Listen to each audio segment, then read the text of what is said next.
Hello दोस्तों, आज के हम इस वीडियो में बात करेंगे बांग्लादेश के अंदर सेफ्टी को लेकर। जो लोग इंडिया से एमबीबीएस करने आ रहे हैं तो हम आपको ढाका की सड़कों से लाइव दिखा रहे हैं। यहाँ पे सेफ्टी को लेकर कोई प्रॉब्लम नहीं है। अभी रात के अराउंड 9-10 बज रहे हैं, तो अभी हम लोग शॉपिंग करने निकले थे। बस अभी इधर उधर ही भटक रहे हैं, घूम रहे हैं। मेरा नाम शहनवाज हुसैन है और फिलहाल मैं एक फाइनल ईयर एमबीबीएस स्टूडेंट हूँ बांग्लादेश के अंदर। फिलहाल दोस्तों हम निकले थे शॉपिंग करने के लिए। भाई के पास चड्डा नहीं था। भाई आपका चड्डा कौन लेके चला गया?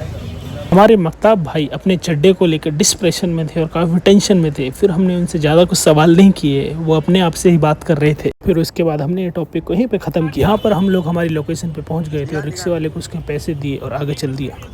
ये वो जगह थी जहाँ पर हम लोग कपड़े लेने जा रहे थे। उसके बाद दिखा मुझे नेक्स्ट पॉइंट पे ये काफ़ी सुंदर व्यू, तो उसको मैंने रिकॉर्ड किया। फाइनली हम लोग हमारी लोकेशन पे पहुँच चुके थे। जस्ट शॉप में पहुंचने के बाद ही मेरे पास जो चॉकलेट थी उसके बराबर हिस्से हुए। उसके बाद शॉपिंग हुई। यहाँ पर कपड़े पसंद ना आने के बाद हम लोग निकले नेक्स्ट स्टॉप की तरफ। ये है बांग्लादेश का मेट्रो स्टेशन सोरापाड़ा और यहाँ पे सेफ्टी को लेके कोई प्रॉब्लम नहीं है। उसके बाद हम लोग एक रेस्टोरेंट में जाकर बैठ गए खाने के लिए। फिलहाल हम लोगों को कुछ ज़्यादा नहीं खाना था, तो सिर्फ ये समोसे ऑर्डर किए। जैसे इंडिया में समोसे मिलते हैं, ये वैसे ही समोसे हैं। समोसे के साथ मिली कुछ चटनी। अनहेल्दी खाने के बाद हमें देखी हेल्दी चीजें। फिलहाल हम लोग थे सोरापाड़ा में और हम लोगों को यहाँ से जाना था मीरपुर 11 नंबर। उसके लिए हम लोगों ने रिक्शा ट्राई किया, लेकिन रिक्शा नहीं मिला। रिक्शा ना मिलने के बाद हम लोग चल दिए सीधा मेट्रो स्टेशन की तरफ। यहाँ पे ही सामने टिकट काउंटर है और ऑटोमेटिक मशीन है, तो हम लोगों ने ऑटोमेटिक मशीन से पैसे डाल के वहाँ से लिया टिकट। टिकट लेने के बाद हम लोग निकल गए सीधा प्लेटफॉर्म की तरफ। जैसे ही हम लोग प्लेटफॉर्म पे पहुंचे थे तो एक ट्रेन हमारे सामने ही जा रही थी। ये है मक्ताब भाई, जो हमेशा हमारे साथ ही रहते हैं और ये रहने वाले हैं यवतमाल महाराष्ट्र के।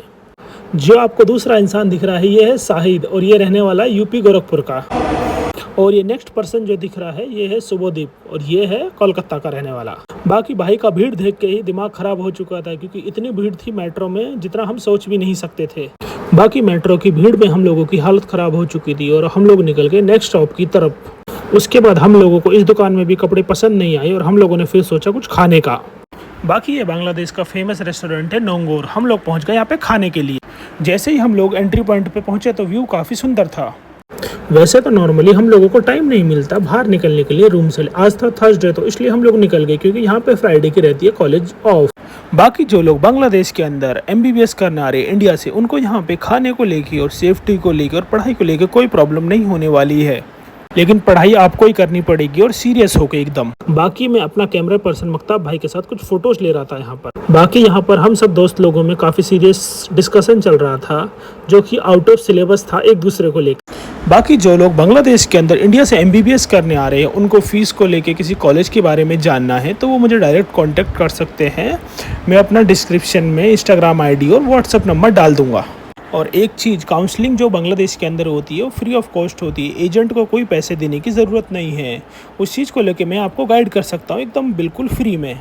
और भी आपके कोई भी सवाल हो वो भी मुझसे आप पूछ सकते हैं। बाकी मैं यही बोलूँगा आप लोगों से, एजेंट्स के फ्रॉड से बचने की कोशिश करें। फाइनली हम लोगों ने जो पिज़्ज़ा ऑर्डर किया था वो ऑर्डर आ चुका है। देन हम लोगों को पीनी थी चाय। हम लोग पहुँच गए चाय पीने के लिए। काफ़ी टाइम हो चुका है, तो अब मिलते हैं नेक्स्ट व्लॉग में। आज के लिए ही इतना ही।